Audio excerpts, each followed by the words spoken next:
On a street of big dreams, this tiny house is making a huge impression.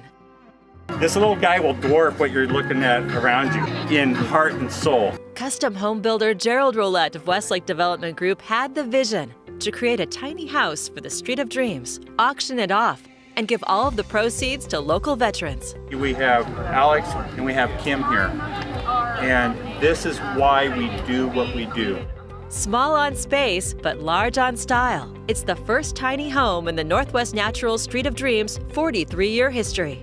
It's called the Tiny House with a Big Heart, and that heart is all about giving back to our veterans. Westlake rallied its industry, more than 50 companies, from builders to suppliers, to donate their time and materials.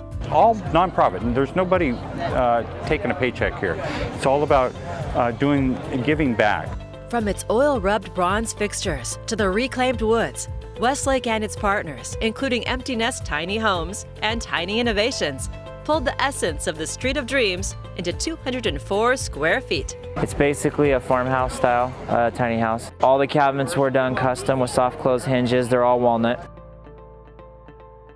In the master bedroom, a beautiful detail wall, and same in the living room. It's a little bit small, but it's got a little bar area, and then it's got the big 43-inch screen TV.